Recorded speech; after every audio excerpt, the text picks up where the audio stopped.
Halo teman-teman semua. Ini video buat kira-kira ngasih gambaran cara ngerjainnya yang Excel. Di sini kan kita punya data dikasihnya kayak gini ya, study marks. Nah, ini bisa kita rapiin dulu datanya, pergi ke data, terus text to column, langsung next aja. Nah, karena datanya dipisahin sama koma, kita pencet komanya kan biar kebagi jadi kolom-kolom kayak gini. Udah, finish. Nah, udah. Jadi udah datanya udah rapi, kebagi ke dalam time study, number coursesnya sama marksnya. Nah, tugasnya kita apa? Tugasnya tuh kita mau bikin line prediction. Misalkan kita belajarnya dengan jam sekian, dapat nilainya sekian gitu. Misalkan di sini belajarnya 4,5 dalam waktu satuan waktu tertentu ya. Dapat nilainya marksnya itu 19 dan seterusnya. Nah, ini kita punya ada total 100 data ya. Nah, berarti itu kita karena ini langsung di Excel bisa pakai fitur namanya data analisis, pencet aja, pakai namanya wait scroll regression, langsung pencet OK. Nah, di sini si regresinya kan minta dua input ya, dari input y sama si x-nya. Nah, gimana kita bisa nentuin? Nentuinnya kita dari gini dulu, ada teorinya juga kalau mau sekalian belajar dari. Nah, kita tuh punya model linear regression model. Di sini ada y sama dengan beta 0 tambah beta 1 kali x1 tambah errornya. Nah, cuman karena kita tujuannya mau nge-predict, mau nentuin, ini ada persamaannya, equationnya untuk prediction line-nya. Di mana kita pakai y topi di sini. Y topinya itu apa? Itu merupakan nilai yang kita mau tembak atau ngeprediknya untuk observation ke i. Ditambah sama dengan b0 itu y intercept-nya ditambah b1 kali xi. Nah, b0-nya itu apa? B0-nya itu intercept-nya. B1-nya slope atau kemiringannya. Ditambah juga dengan ada error. Nah, tadi kan di Excel-nya diminta Y sama X-nya ya. Dimana Y-nya itu variable dependent. Artinya dia tuh bergantung nih. Si Y-nya itu bergantung. Bergantungnya sama apa? Sama si nilai XI-nya. Makanya XI-nya kan dibilang independent kan. Dia nilai X bisa jadi apa aja. Independent, gak pengaruh sama apa. Gak pengaruh sama apapun. Tapi ketika nilai X-nya berubah atau berganti, pasti nilai Y-nya juga ikut berganti. Makanya dia disebut dependent. Nah, kalau balik ke Excel, berarti yang kita bisa tentuin di sini yang dependent merupakan waktu yang kita ambil buat belajar, time study-nya. Nah, yang kepengaruh apa? Yang kepengaruh berarti marks-nya, nilainya. Bisa jadi eh, hubungan time study dengan marks-nya bisa jadi oh semakin misalkan X-nya semakin gede, marks-nya semakin gede. Atau bisa X-nya makin gede, Y-nya makin kecil. Nah, itu kita nggak tahu. Karena kita belum bikin prediction modelnya. Nah, misalkan ada juga persamaan kayak gini. Nah, ini menggunakan rumus persamaan tadi Y topi ya. Y topinya tadi di sini prediction line-nya. Y topi sama dengan B0 tambah B1 kali X ke I. Balik ke contoh soalnya. Nah, mungkin ku screenshot dulu, masukin ke Paint aja ya. Nah, ini. Oke. Nah, berarti tadi kan si kita punya line, tunggu ini gimana ya? Nah, kita punya persamaan, ya, bentar. Nah, kita punya persamaan Y ke I, eh, topi, tebelin dikit ya, sama dengan, waduh, tebel. Nah, sama dengan, tadi kita punya B0-nya ditambah B1 dikali X-nya, ya kan? Kita punya persamaan itu. Nah, berarti dari sini kita punya si B0-nya 85, B1-nya min 5, dan juga X-nya kan. Nah, kita baca soalnya nih. Profesornya tuh pengen ngeprediksi kalau kita absen dari kelasnya, ini direpresentasiin pakai variabel X. Jadi X tuh jumlah eh, absen, jumlah nggak masuk kelasnya gitu. Bolos, jumlah bolosnya. Nah, untuk, nah si profesornya tuh pengen prediksi berapa sih kalau suatu anak absen dengan jumlah tertentu, dengan jumlah X itu, berapa nilai ulangan yang bakal dia dapat. Nah, ini dia punya modelnya nih, punya model prediksinya. Artinya apa? Kalau misalkan kasih contoh, eh, anaknya bolos sekali, berarti nilainya jadi 85 dikurangi sama 5 kan? Jadi nilainya bisa diprediksi jadi 80. Nah, gitu misalkan. Misalkan anaknya absen 2 kali, jadi sininya jadi 85 dikurangi 10. Jadi nilainya jadi 75 gitu. Hapus apa ya?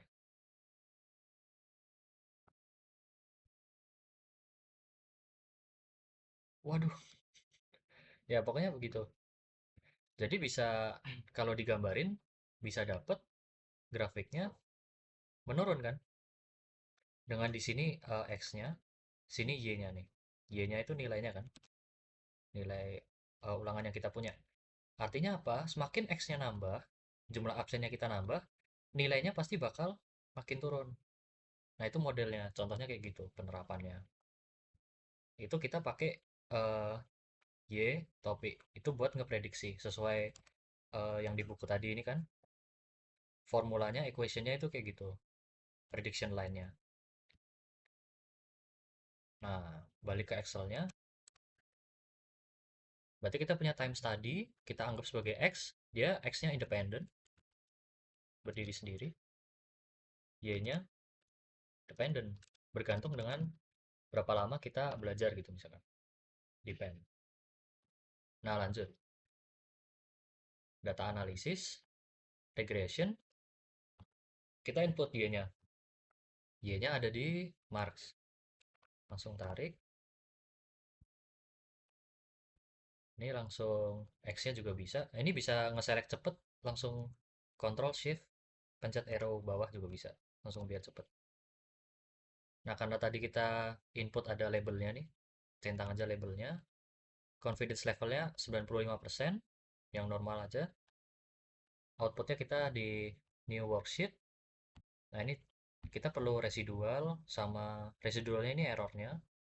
Ini dicentang dulu aja di sementara. Sama kita perlu normal probability-nya. Oke.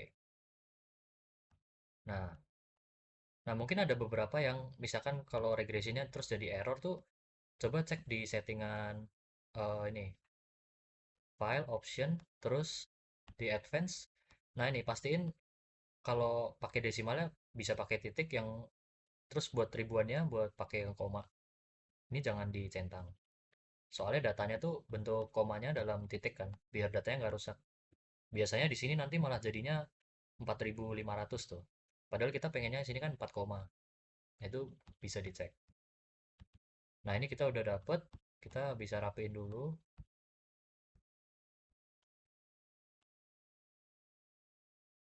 rapiin dulu. Nah, ini udah dapet semua summary-nya. Mulai dari regression statistik, ANOVA, sama tabel yang di bawah. Ini boleh dirapiin biar makin jelas. Nah, sekarang yang kita perluin bisa jadi boleh juga tulis modelnya. pakai persamaan yang tadi kita udah dapat. Di mana B0-nya itu kan sampel Y intercept-nya kan. Si intercept-nya. Berarti si ini.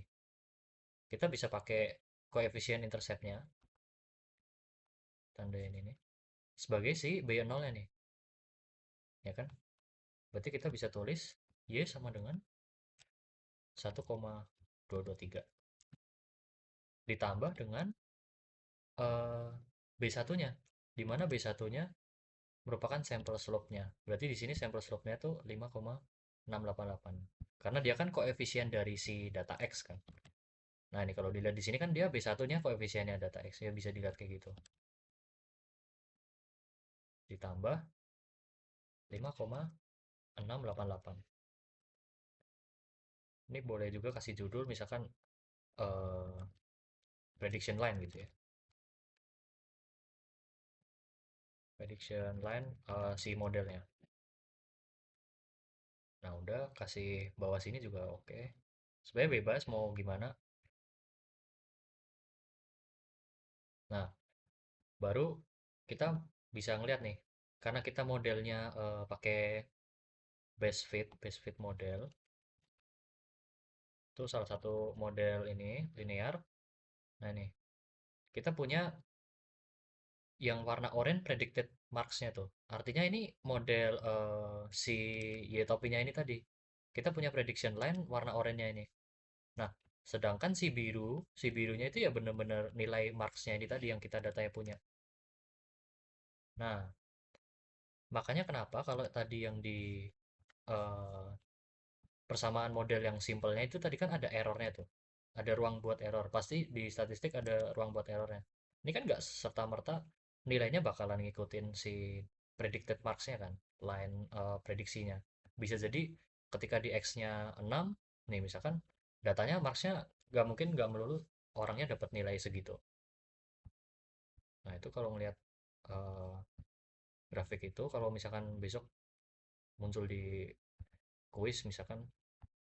Nah, baru yang pertama, kita tuh perlu bikin asumsi linear dengan normal melalui visualnya aja untuk sementara. Nah, yang pertama asumsi linear dengan normal. Nah, ini bisa ngelihat dari distribusi normalnya ya, distribusi plot normalnya. Nah, karena ini bentuknya datanya linear dan naik, sama dengan eh, probability-nya naik terus seiring dengan normal ya berarti pasti asumsinya benar. Itu bisa dirangkai kata-kata sendiri. Yang kedua, kita uji namanya signifikansi parameter. Nah, ngelihat dari data summary tadi, kita tuh bisa lihat dari T statistik sama P value-nya. Nah, di sini. Ini uji hipotesis juga. Pasti yang uji-uji kayak gini uji hipotesis. Kita set hipotesisnya. Set hipotesis H0, H1. Nah, si H0-nya kita set bahwa kita pengen buktiin tidak ada hubungan linear antara X dengan Y-nya. Maksudnya apa? Kita tuh pengen ngeset bahwa antara time study dengan marksnya itu nggak ada hubungannya. Nah, tapi mikirnya kita selalu dari H1-nya. Kita pengen buktiin eh, ada hubungan linear. Linear. Nah, nah, kalau kita ngesetnya ada hubungan linear, kalau kita ngelihat persamaan tadi berarti si B1-nya nggak boleh nol, ya kan? Agar dia munculin nilai X-nya. Berarti B1-nya nggak boleh nol. Itu nanti lambang nggak sama dengannya dihapus aja. Nah, berarti kebalikannya si hipotesis nolnya berarti B1-nya nol. Artinya nggak ada hubungan linear ya kan? Kalau misalkan B1-nya nilai nol, dia kan pasti bakal ngilangin nilai X-nya. Bakalan ngilangin nilai X, si Y-nya berarti nggak ada hubungannya dong dengan X-nya. Gitu. Nah, baru kita bisa ngelihat dari p value-nya. P value-nya ngambil yang di mana? Kita ngambil yang di summary tadi ini. Dimana kita ngambil yang X-nya, yang ini. 2,355 pangkat 10 min 48. Eksponen min 48. Bisa juga pakai tes statistik min 2 apa? 27,85 sekian untuk nguji. Nah, ini tes biasa. Kayaknya udah ada materi juga, bisa lihat juga. Kalau nanti dapat konklusi, kesimpulan bahwa misalkan reject H0. Kalau reject H0 berarti kita artinya ini lupa ditulis. Berarti kita ngereject H0, kita makanya yang H1 ya. Berarti ada hubungan linear. Konklusinya terdapat hubungan linear. Nah, itu sebenarnya yang pengen kita cari. Nah, ini bisa dikembangin lagi ngomong bahwa ada hubungannya antara berapa lama kamu belajar dengan nilai yang kamu dapetin. Itu bisa dikembangin lagi, dijelasin. Pokoknya dikasih keterangan. Nah, yang ketiga kita uji signifikansi model. Ini pengen nguji apakah model yang dimiliki itu bagus atau enggak, oke atau enggak, signifikan atau enggak hasilnya. Nah, ngambilnya dari mana? Kita pakai ANOVA. Nah, untuk sementara kita masih ngelihatnya dari significance F karena materinya juga belum ngebahas ANOVA juga. Ini ibaratnya significance F sama seperti si P value-nya, probability-nya. Nah, kalau ngelihat pun juga ini juga sama kan P value-nya dengan time study. Nah, baru sama seperti kayak tadi, uji hipotesis di mana H0-nya eh, model tidak signifikan, H1-nya modelnya signifikan. Nah, itu. Misalkan kesimpulannya, misalkan kesimpulannya dia modelnya signifikan gitu. Artinya apa? Berarti terdapat hubungan yang kuat antara X sama Y-nya. Bahwa modelnya itu benar-benar signifikan. Jadi nilai yang kamu dapat atau nilai Y itu nggak semerta-merta didapetin dari entah dari mana. Pasti ada hubungannya dengan si X-nya. Nggak mungkin si Y muncul tiba-tiba misalkan kamu dapat nilai 100, misalkan hanya suatu kebetulan gitu misalkan. Itu kemungkinannya kecil.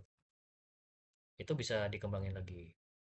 Sama uji hipotesis, uji kritikal, dan lain sebagainya. Baru yang keempat, kita ngelihat eh, dari R-nya, R square. Nah, R square-nya ini apa? Kalau ngelihat dari buku, ini merupakan koefisien determination, koefisiennya. Nah, ini. Nah, ini tuh gambarin seberapa besar X-nya itu mempengaruhi si Y-nya sebenarnya. Kalau secara singkat. Ini juga belum bahas juga tadi. Jadi, nah, untuk sementara bisa ambil gitu. Kita ngambil si R squared-nya. Ambil aja, comot. Kopas dulu aja ya. Nah, ini R squared. Artinya apa? Berarti X-nya ini mengaruhi si Y-nya sebesar, kita ubah jadi persen. Persen aja. 88,78%. Sisanya apa? Sisanya berarti eh, nilai yang kamu dapat atau nilai Y-nya itu kamu dapetin akibat faktor-faktor lain, faktor-faktor yang nggak terduga gitu kan. Misalkan dapat nilai tinggi karena soal bonus apa dan lain sebagainya. Itu kan termasuk dalam faktor-faktor lainnya selain kamu time study-nya tinggi, time study-nya rendah. Nah, itu termasuk dalam itu. Nah, untuk Excel begitu aja. Nah, secara materi kalau mau ngelihat berarti dari sini tadi sampai di prediction line. Nah, eh, kalau dalam Excel kan kita udah tahu ya tadi B0-nya, y intercept-nya udah tahu, dikasih kan di sininya. Dan juga B1-nya kita udah dikasih. Karena ini kan dalam bentuk summary output udah emang dari eh, Excel-nya udah tahu ya. Nah, sekarang gimana caranya kalau kita disuruh nyari B0 dengan B1-nya? Nah, ini kita tuh pakai konsep least squares method untuk menentukan B0 dan B1. Nah, dia itu modelnya gimana? Metodenya gimana? Dia nge-minimalisir jumlah square difference-nya, selisihnya di dalam satu prediction line ya. Misalkan tadi dalam prediction line ini punya yang orange. Nah, kita tuh nyari penjumlahan yang paling minimizenya, minimnya. Makanya dia disebut least square method. Nah, kalau dia lebih besar dari nilai Y1-nya, dia nggak masukin dalam nilainya. Kayak gitu. Nah, ini lanjut. Nah, makanya dia kalau dalam rumus yang sebenarnya, kita mau ngitung y-intercept atau B0, dan juga kita mau ngitung slope-nya, kemiringannya, atau B1, rumusnya itu sebenarnya dari sini. Pakai least square ini, regression coefficient. Di mana kita punya model YI-nya dikurangi dengan prediction line-nya modelnya. Nah, si YI-nya kan kita tadi punya modelnya B0 tambah B1 ini sekian kan. Kita bisa pecah dan dapetin hasilnya ini. Nah, ini screenshot. Nah, ini di non-save aja dulu. Hmm. Nah, nah, berarti kita punya si wait. Nah, kita punya rumus B1 sama dengan SS itu sum of square XY. Berarti kita perlu operasiin si XY dengan sum of square dari X-nya. Nah, bisa pakai dua cara. Nanti kalau dalam soal bisa yang pertama tuh kita ngitung si X barnya dulu. Rata-rata dari data X. Misalkan ada kolom X, ada kolom Y gitu ya kayak tadi. Nah, dari si X-nya kan bisa kita dapetin X barnya tuh. Begitu juga kita bisa dapetin nilai Y barnya juga. Itu bisa pakai kayak gitu. Nah, tapi kalau pakai rumus yang gini kan artinya harus kita ngurangi data ke I gitu kan. Ini X satu, ini X ke I-nya gitu kan. Harus kita kurangi satu-satu. Jadi ya kalau ngitungnya data yang nggak terlalu banyak masih oke sih. Cuman bisa juga pakai yang sama aja sama yang di kanannya ini. Kalau menurutku lebih enak, kenapa? Karena dari data X sama Y-nya kita bisa kaliin. Makanya kita penjumlahan ini kan, XI dikali YI. Berarti kita bikin satu kolom, X sama Y, bisa kita kaliin semua kan.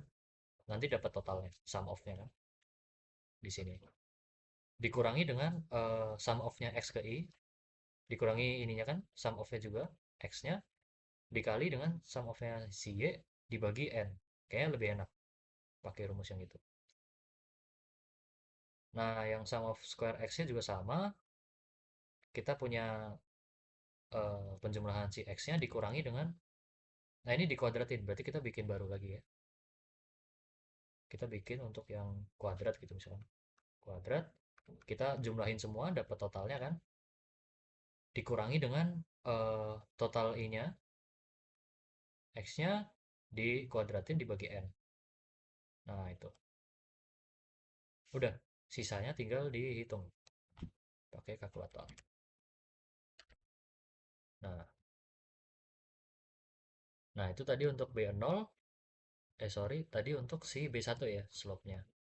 Nah, sekarang untuk si B0-nya kita tinggal mengurangi rata-rata Y dikurangi B1-nya. B1-nya tadi kita udah dapat, dikali dengan X bar. Dimana Y barnya kan rata-rata seperti biasa, X barnya juga sama.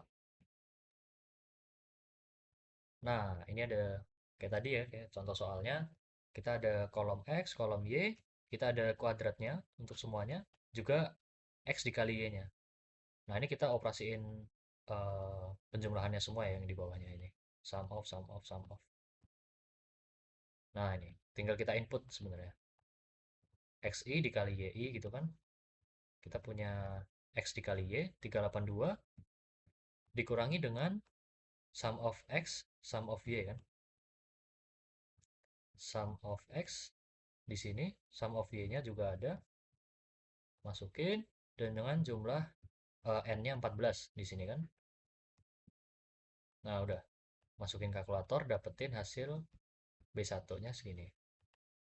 Artinya apa? Berarti model B1 atau kemiringannya sebesar 2, sekian ini. Artinya kalau nilai X-nya 1, berarti kamu line-nya jalan sebesar atau miring sebesar 2. Ini sekian. Nah, nyari B0, kita perlu nyari Y bar dengan X bar. Tinggal kita masukin ke formula, dapat B0-nya. Gitu. Kalau untuk cari B0 dengan B1 atau nyari model prediksinya tadi. Nah, dalam data pasti juga ada namanya variasi nih dalam regressionnya. Misalkan tadi di Excel, eh ini udah nggak nge-record ya? Oh masih. Nah, misalkan tadi di Excel kita ada punya predicted marks nih. Nah, dia ada yang data-data yang di atas sama yang di bawahnya juga. Kalau di buku, uh, nah yang ini, nah dia tuh ngomong dalam variasi itu ada tiga pengukuran: total sum of square. Ini merupakan variasi dari YI-nya di antara rata-ratanya. Nah, ini kita rata-rata tarik garis tuh ada ini garis yang merah, rata-rata si Y-nya, rata-rata nilai yang bergantung dependennya. Itu kita ada total variasinya. Artinya dia variasi dari nyimpang dari si rata-ratanya, Y bar. Itu totalnya. Nah, ini dibagi dalam dua kategori lagi. Ada yang explain, ada yang unexplained. Yang explain itu dia dijelasin kalau merupakan bagian dari regression ini. Regression sum of square yang ada di bawahnya ini. Nah, sisanya apa? Unexplained berarti termasuk dalam errornya yang ada di atasnya ini semuanya.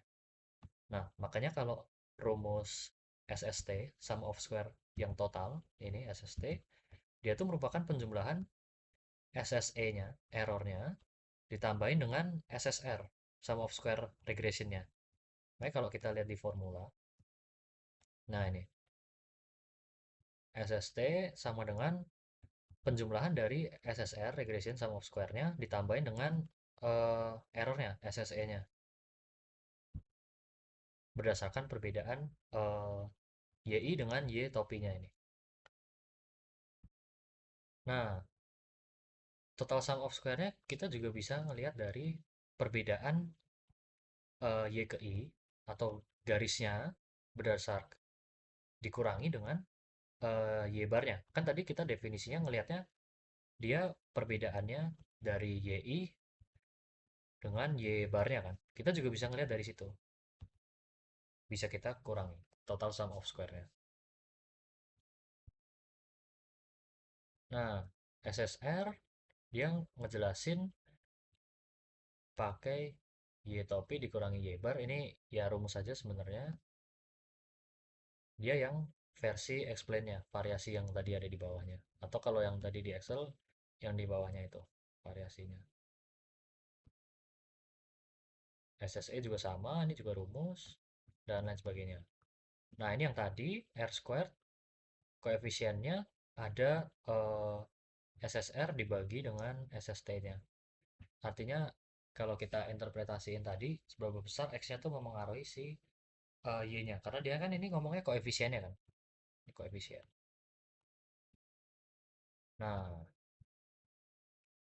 ini kalau kita pecah, tadi ada SST, SSR, sama SSE, kita bisa pecah jadi rumus berikut. Kalaupun disuruh di soal dicari, kita tinggal masukin ini aja. Penjumlahan dari YI, sum of XI YI, ini bikin tabel baru. YI dikuadratin juga aman. Nah, udah. Kurang lebih kayak gitu. Dan udah selesai. Nah, sekian terima kasih. Jangan lupa subscribe.